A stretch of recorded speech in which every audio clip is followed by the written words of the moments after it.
હવે વાત કરીશું મધ્યપ્રદેશની. તો મધ્યપ્રદેશના ખંડવામાં 12 મે ખાંગા થયા હોય તે પ્રકારની પરિસ્થિતિ છે. રસ્તા પર નદી વહેતી થઈ હોય તેવા દ્રશ્યો સામે આવ્યા છે. રસ્તા પર જાણે પૂરનો પ્રવાહ વયો હોય તેવા આ દ્રશ્યો કેમેરામાં કેદ થયા છે. ધોધમાર વરસાદની વચ્ચે લોકો જીવના જોખમે વાહન હંકારવા મજબૂર થયા છે. સતત વરસાદ અને વહેતા નાળા વચ્ચે પણ લોકો પોતાનો જીવ જોખમમાં મૂકી પ્રવાસ કરવા મજબૂર બન્યા છે. સવારથી જ સતત વરસી રહેલા વરસાદના કારણે 3 કલવટ જે નાળાઓ છે ત્યાં પૂર જેવી પરિસ્થિતિ છે. નાળાઓ છલકાઈ રહ્યા છે. તેમ છતાં રાહદારીઓ વાહન ચાલકો જીવના જોખમે આ વિસ્તારમાંથી પસાર થતા નજરે પડે છે. ખંડવામાં 12 મે ખાંગા જેવી પરિસ્થિતિ છે. રસ્તા પર પૂરનો પ્રવાહ વહેતો હોય તેવા આ દ્રશ્યો સામે આવી રહ્યા છે. તો સાથે જ હવામાન નિષ્ણાતોના મતે ગુજરાતમાં 15મીથી મેઘરાજાના મેઘતાંડવની વકી છે. પરંતુ દેશના કેટલાક રાજ્યોમાં છેલ્લા 2 દિવસથી જળતાંડવ જોવા મળી રહ્યું છે. ઉત્તરાખંડના પછવાદુનમાં મેઘો કોપાયમાન થતા ઠેર ઠેર જળબંબાકાર જોવા મળી રહ્યા છે. રસ્તાઓ દરિયા બની ગયા છે. કેમેરામાં આ દ્રશ્યો જે કેદ થયા છે. શિમલા બાયપાસ રોડ અને કોઝવે નદીઓમાં ફેરવાતા જનજીવન અહીંયા ખોરવાયું છે. અનેક રસ્તાઓ જળમગ્ન થતા લોકોને હાલાકી વેઠવી પડી રહી છે. પાણી ભરાઈ જવાના કારણે રાહદારીઓ કલાકો સુધી રસ્તા પાર કરવા માટે રાહ જોઈ રહ્યા છે. તસવીરો હસનપુર કલ્યાણપુર ગ્રામ્ય વિસ્તારની છે, જ્યાં કોઝવેમાં વધુ પડતા પાણીના કારણે કાર ચાલકો પણ અટવાયા હતા. પાણીનું સ્તર વધતા વાહન ચાલકોને અટકવું પડ્યું છે. જોકે પાણીનો પ્રવાહ ઘટતા ઘણા વાહન ચાલકો જીવના જોખમે કોઝવે પસાર કરતા પણ નજરે પડ્યા હતા.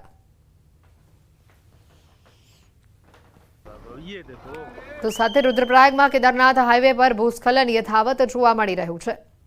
ગુપ્તકાશી અને સોનપ્રયાગની વચ્ચે 7 સ્થળો પર જમીન ધસી આવતા રસ્તા પર કાટમાળ અને પથ્થરો પડ્યા. ભૂસ્ખલનનો કાટમાળ ધસી આવતા જનજીવન અહીંયા પ્રભાવિત થયું. વાહન ચાલકો અને સ્થાનિકોને ભારે હાલાકી વેઠવી પડી. કેદારનાથ હાઈવે પર ગુપ્તકાશી અને સોનપ્રયાગની વચ્ચે લગભગ 7 સ્થળો પર ભૂસ્ખલનની સ્થિતિ બની છે અને રોડ પર કાટમાળ અને પથ્થરો ધસી આવ્યા છે. સૌથી મોટી સમસ્યા ડોલિયો દેવી પાસે છે, જ્યાં દરરોજ હળવો વરસાદ પડતા રસ્તો બ્લોક થઈ જાય છે.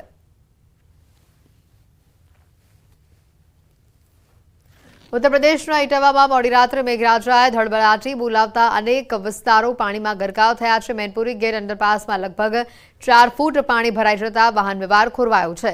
બસ અને કાર પાણીમાં ગરકાવ થતા વાહન ચાલકો અને મુસાફરો હેરાન પરેશાન થયા છે.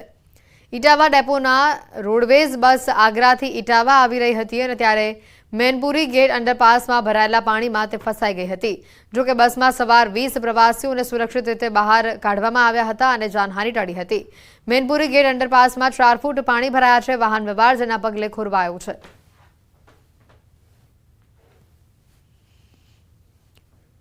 હિમાચલ પ્રદેશના કિન્નૌરમાં આભ ફાટ્યું હોય તે પ્રકારની પરિસ્થિતિ સામે આવી છે. 12 મે ખાંગા થતા નદી નાળામાં પૂરની સ્થિતિ અત્યારે સર્જાઈ છે. સતલુજ અને સ્પીતિ નદીઓના સંગમ સ્થાન ખાબ અને કાડોગરીની પર આભ ફાટતા જનજીવન અહીંયા પ્રભાવિત થયું છે. નદીઓએ પોતાનું રૌદ્ર રૂપ ધારણ કર્યું છે. ખાસ કરીને જેના પગલે નીચાણવાળા વિસ્તારોના લોકોને એલર્ટ રહેવાની સૂચના આપવામાં આવી છે. કિન્નૌર જિલ્લામાં શનિવાર સાંજે પડેલા વરસાદ બાદ વાદળ ફાટવાના કારણે જિલ્લાઓની નદીઓ તોફાની બની હતી અને ઘણા સ્થળો પર ભૂસ્ખલનના કારણે રોડ વ્યવહારને પણ અસર પહોંચી હતી. સતલુજ અને સ્પીતિ નદીઓના સંગમ સ્થાનની પહાડીઓ પર વાદળ ફાટ્યું હતું.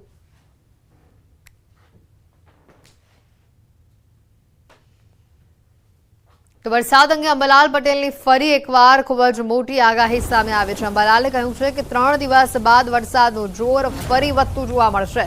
15 ઓગસ્ટથી મેઘરાજા મેઘતાંડવ કરશે.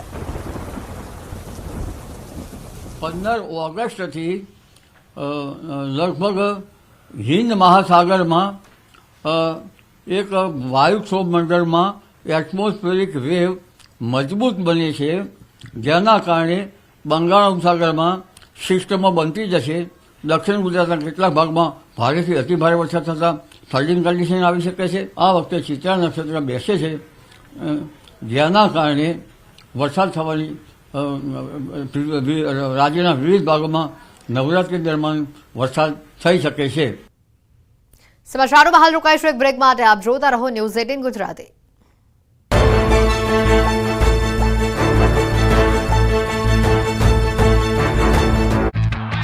ખોરાક મૂક્યો નથી. સવારે કોઈ ગ્રામજન બાઇક લઈને બાળકોને સ્કૂલે મૂકવા જઈ રહ્યો હતો ત્યારે જ દીપડો દેખાયો. વાહન ચાલકો પૈકી કેટલાકે લટાર મારી રહેલા દીપડાનો વિડીયો બનાવ્યો. વિડીયો વાયુ વેગે વાયરલ થયો અને ચોપડા અને પહાડપુર સહિતના વિસ્તારમાં ફફડાટ ફેલાયો. દીપડાને લઈને ખળભળાટ મચી જતા વન વિભાગ એક્શનમાં આવ્યું અને પાંજરા મુકાયા છે, પરંતુ તેમાં ખોરાકની વ્યવસ્થા ન હોવાનો ગ્રામજનોનો આરોપ છે. હાલ તો ગ્રામજનો એ જ રાહ જોઈને બેઠા છે કે દીપડો આવે અને પાંજરામાં પુરાય તો આફત ટળે. દેશભરમાં સ્વચ્છતા અભિયાન ચાલી રહ્યું છે. 78માં સ્વતંત્ર પર્વ નિમિત્તે સફાઈ અભિયાન, વૃક્ષારોપણ, પાણી બચાવો કાર્યક્રમ અંતર્ગત મહેસાણામાં આરોગ્ય મંત્રી ઋષિકેશ પટેલે પણ સફાઈ કરી. આરોગ્ય મંત્રી વહેલી સવારમાં વિસનગર પહોંચ્યા હતા. વિસનગરમાં ભાજપના કાર્યકર્તાઓની સાથે ઋષિકેશ પટેલે પ્રતિમાની સફાઈ કરી હતી. બાબા સાહેબ આંબેડકર, સરદાર વલ્લભભાઈ પટેલ, સ્વામી વિવેકાનંદ સહિતના પ્રતિમાઓની સફાઈ કરાઈ. પ્રતિમાઓને પાણીથી સાફ કરાય. તો રોડ પર ગંદકી હતી ત્યાં પણ સફાઈ કરાઈ. જ્યાં ગંદકી હતી ત્યાં અધિકારીઓ અને પાલિકાના નેતાઓ સફાઈ અંગે સૂચનાઓ આપી હતી. જ્યાં ગંદકી દેખાય તેનો કાયમી નિકાલ કરવા સૂચના આપી. જે જગ્યાએ પાણી ભરાયું હોય ત્યાં મચ્છરોનો ઉપદ્રવ ન થાય તે માટે પાવડર છંટાયો. રોડ પર જ્યાં ખાડા હોય ત્યાં ખાડા પૂરવાનું કામ કરાયું. વિસનગર ભાજપના કાર્યકર્તાઓ અને પાલિકા દ્વારા સફાઈ અભિયાનનું ખાસ આયોજન કરાયું હતું.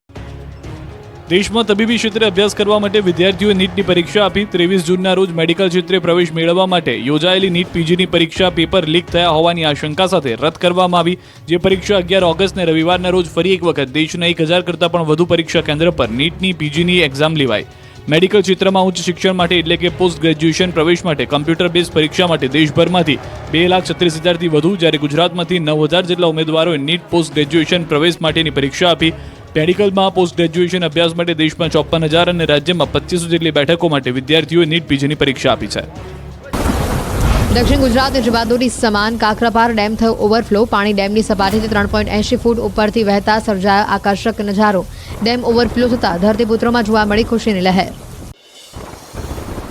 તાપીના ઉકાઈ ડેમમાં પાણીની આવક યથાવત. ડેમની જળ સપાટી 334.90 ફૂટ ઉપર પહોંચી. ડેમના 4 દરવાજા ખુલ્લી તાપી નદીમાં છોડાઈ રહ્યું છે પાણી. ડેમની સપાટી રૂ લેવલે પહોંચતા 60,483 ક્યુસેક પાણીની આવક.